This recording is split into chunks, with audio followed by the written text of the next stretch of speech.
Hello, Albert here from Moto Academy.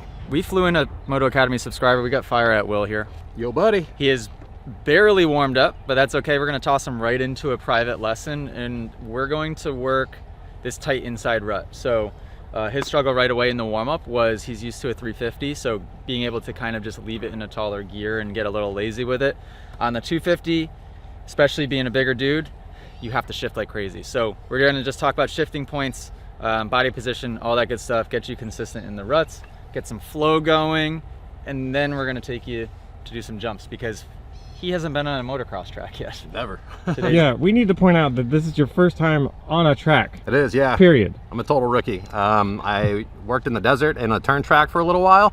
I put about 90 hours on that. I've never jumped anything. I've taken a few practice laps here, and that's about it. I've got maybe 2 years of riding experience total, and then most of it came from this last year on the bike that you told me to buy. So. Honestly, no better time to be with an instructor than now then, right? So the reason we're doing corners first is I just want to create a little bit of flow and a little bit of confidence, and then this is a super jumpy track, so we'll just pick something that's safe and easy to get you catching a little bit of air. So not only first time on a motocross track, first time about to learn how to jump here in a minute, also on an unfamiliar bike, on a 250, which you've been riding a 350, and this is my supercross bike. So yeah, it has supercross suspension. It has supercross suspension, which for the corner, probably not going to be great, but for the jumps, it should help because you can land wherever, and it's kind of fine. First things first, what I noticed with you is you definitely tend to forget things, and when you get to the corner, you do extra stuff. The cone was here from class last night, where I was trying to have all the students get their downshifting and braking done with by the time they got to this cone. So that way you still have 5 to 10 feet before you even start in the rut. And then you can choose to just stand deeper or sit, but regardless, that's all you have to do. Stand, sit, roll the throttle on. Don't have to worry about shifting, don't have to worry about hitting the rear brake anymore. The downshifting should happen back there. You'd probably be, are you third gear in the straights today or fourth? Third. Let's try to get you to go to fourth in the straightaways. You might have to carry 1 or 2 mile an hour more, but at least you could just smooth it out. Okay. The Honda 250s are really torquey off the bottom. First, second gear, and even third is it wants to rip your arms out of your sockets. So fourth gear on this in the straightaways, even if you're just barely going faster, I think will be good. You're gonna have to double downshift for this turn. So get your double downshift where that dirt clump is on that kicker, way back there. Okay, right after? So, because the downshifts always come, but don't need them.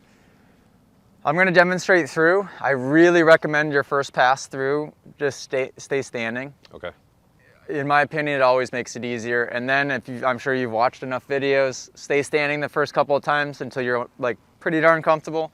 Then sit 90%, sit 80, sit 70, and just back it up to the point wherever feels right. If I'm feeling super awkward on a given day, those are always the days that I'm standing deeper or just the whole time. Anytime I'm uncomfortable, standing is just kind of my go-to. But I'll do the same thing. I'll go fourth down the straightaway. I'll double downshift to second. The big thing is if you're gonna stay standing, since it's coming out of a turn, you're gonna be accelerating and immediately going up and uphill. Your head has to be way further forward than I've seen you get your head all day. And then the goal would be to get one upshift right when you crest the top to third, and then you're probably gonna have to get another upshift to fourth, going down the downslope, so you could be in fourth for that next straightaway. Okay.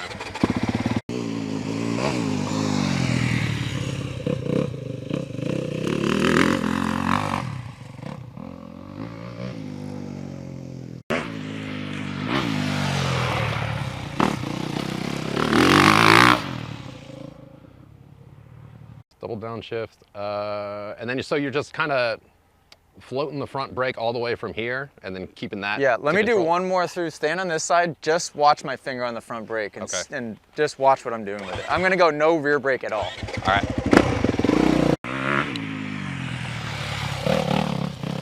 Oh, I see.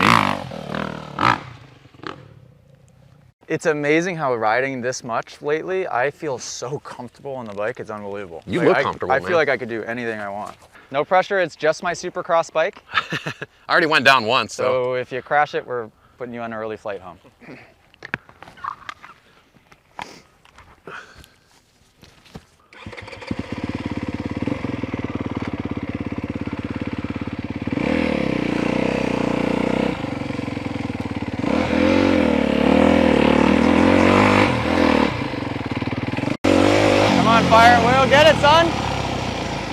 get it, son? Whoa, easy. Whoa, where you going? Hey, that's What'd you say? That right there is a prime example of, first of all, you got on the throttle here. Try to come in faster and just use front brake and see what that feels like. I think once you learn, and you probably have never hit a rut that way. No, yeah. Just try it. It's so much, come in so fast where you're like, I'm not gonna be able to stay in the rut, and just use the front brake and see what happens. All right, just coast on the front brake. Yeah. Okay, so that's a weird way to teach it, to be quite honest. So what I just told him is come in way faster than what's comfortable, which is not always the best advice, but for him, I just want him to create a flow in the beginning of the turn. Yeah. Whoa. So that's a factor of vision. So you could tell when he came out of the rut, he got lost, and then when he realized where he was, he started like dramatically steering the bike. When you get confidence, you have to make sure you're just looking in the right spot. Yeah. Use that front brake. Whoa, smooth. So what's going on in the mid corner? Why does it fall apart at the mid corner? Because when he rolls the throttle on, it's not a roll on of the throttle. He's accidentally going, yeah. Granted, second gear on that bike, it's hard to be smooth, but he's got to practice being smooth nice and smooth when you come on the throttle. Smooth. I keep chopping it. Yeah, when you go to roll the throttle on, I don't want to necessarily add clutch to the equation, but if that's what it takes to help you feed the throttle out, if you need a little clutch, like when you're going to get on the throttle, are you using no clutch and just using throttle? Have you ever practiced feeding the clutch out with throttle, like mid-corner? I try to stay off of it, yeah.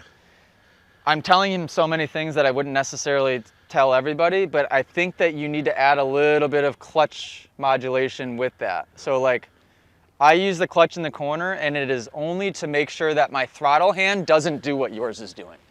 So, which it would. I have a pretty smooth throttle hand, but that bike is so torquey that I would accidentally go, yeah, especially when I like hit a little hole halfway through the rut. That's exactly or whatever. That clutch finger, that's why it's so important for it to be on the clutch, can completely control that. So if the throttle hand does this, that finger needs to be on the clutch ready to kill that power.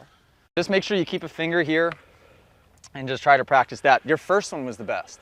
That felt good. The first one, it was the best because you came in the fastest and you didn't have to get on the throttle at all until right here. Which again, like would I teach most people that right off the bat? No, probably not, but I'm just trying to create corner flow for you. And without you having to get on the gas until here on your exit, it made it so easy. Right. And you just used the front brake a little bit, the bike got turned nice, like it was spot on. Huh. And then after the first one, you got more and more timid on your entry, and it required you, second one, you had to get on the gas here. Third one, you had to get on the gas here, because each time you came in a little slower. Right. That was the only difference. I think I'm trying to eye it up too much. Yeah, and then even the one, so you had a good one, and then you got the head shake or whatever going up the hill here. I think it's just because your head's looking right down at your front fender, so then you get kind of like lost where you are. Yeah. Here, every time I'm coming out of the rut wider than you are. So is that just because I'm not weighting the outside enough? No, your head just goes further and further back until you get out of the rut, and then you make the conscious decision of, oh, okay, head goes forward. Yeah. And you did it well, but you didn't do it until you're halfway up the hill. Okay. Where that head needs to start coming forward earlier if you're getting on the gas earlier. Cool. So probably like right there, chest out, and then accelerate through to the top of the hill. And it just has to be subtle until you start going up the hill, then it has to be over-exaggerated a little bit more. But whatever you did the first one, replicate that, and then just bring the vision up a little bit more at the end of the rut. There we go, head forward, head forward.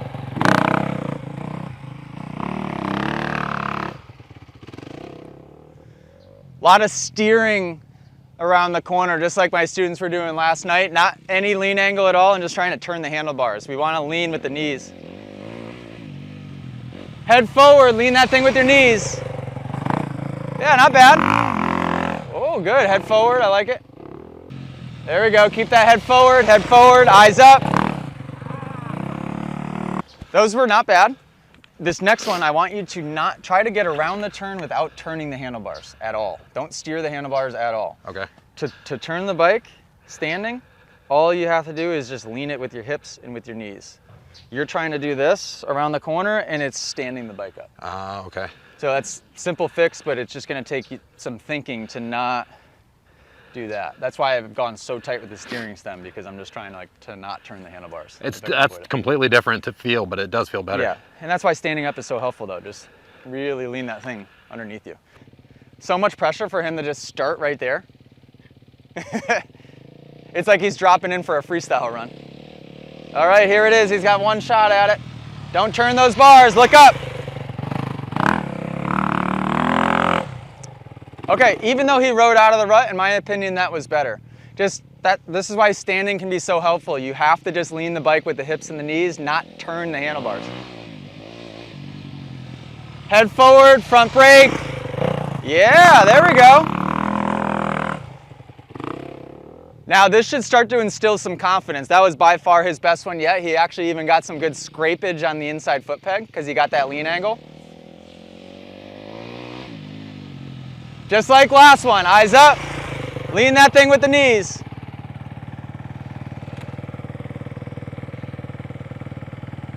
Keep breathing. I guarantee what he's doing is he's just getting nervous and just doing breath holds the whole time around this loop. You can tell because when he gets here, he's so winded. There you go, lean that thing with the knees. Eyes up, yeah, not bad. Whoa, whoa, whoa! Good save. Good save. Thought he was gonna fall off the mountain for a second. Thought so too. All right, ready? Got it. Got it. You had a couple good ones. Your third to last one was great. I don't know if you felt it, but you actually got some scrapage on the inside foot peg even, because you got that much lean angle. Yeah. I blew out that. I keep losing my eyes.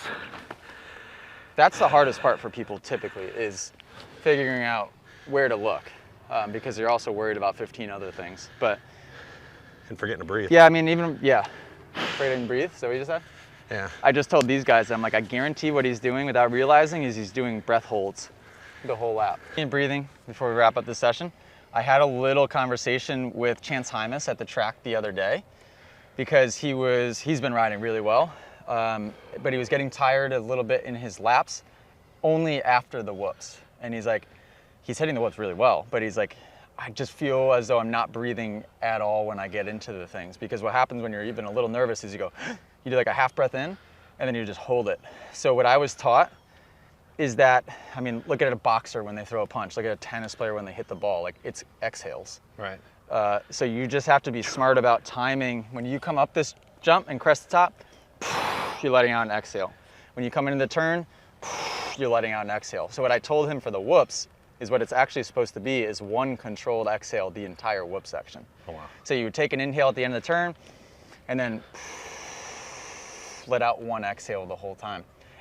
Not only will it help you just actually maintain a breathing rhythm, but when you're exhaling, your body is strong and mobile and loose. When you're doing like that's when people end up like in this crazy hunch position and just locked super tight because they're just holding their breath.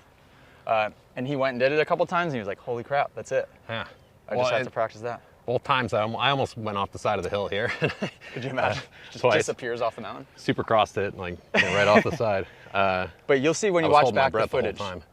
You look quite good a couple of those times in the corner. Coming in with the momentum so you didn't have to rely on throttle immediately at the beginning. Right. Trying to be smoother with the throttle when you come on, and then just trying to lean the bike with the knees. I think most people, when they get to ruts like that, if they ever hit them, what I told the students last night is I said, if there's 100 people at this track, guess what? 10 people are going in that inside rut. Yeah. The other 90 are pretending it's not even there and going all the way outside. So the first step in gaining confidence in a tight, annoying, technical rut like that is you have to stand, get the flow and the confidence that way, and then begin sitting 90%, 80% and kind of back up the sitting. That is always how I would teach anybody, right? So even for this private lesson video, we didn't even get to sitting yet and we still gained quite a bit of, I think, flow and comfort. Oh yeah. And then you just have to keep going, and it might take all day to where you can even feel like you can sit at 90%. Well, and with the Honda being so slim, because I ride a KTM 350 and she's a big girl. She got a big tank on her. I don't really have to, when I go to push my knee inside, it's not that, I just twist the hip and it goes. And so with this, it's a real conscious effort to, I got to push my knees and my hips and everything. So there's a learning curve there too. But man, it flicks so easy. Like, it's so well, you look controllable. monstrous on this bike too when you stand up. But that's why I think the wing seat is helpful, because it just gives you a little bit more to drive your knees into. Okay, private lesson video done. Guess what we're going to do next? What we're doing? Jumping. Oh yeah. So the next video, we're gonna do private lessons, first time hitting a dirt bike jump. So for those of you that maybe have spent a lot of time on corner track, maybe in the desert, I don't know, and just haven't stumbled upon a jump yet and you think you're about ready, stay tuned for the next video. We got plenty of jumps to choose from. We're gonna pick one. If you guys want a chance to win a trip like Fire at Will, all you have to do is be inside of the Moto Academy app. Download it, Google Play Store, and then you can get it in the Apple Store as well. Download the app, we pick, and we're going to start picking a winner every single month to fly them in wherever I'm at, have them ride my bikes, train with me, all that good stuff. So, nicely done, sir. Thank you, sir. Do you need a break? I think a little water break would be good. Okay, not allowed, right to jumps, let's go. Okay. Let's do it. Get the stick out.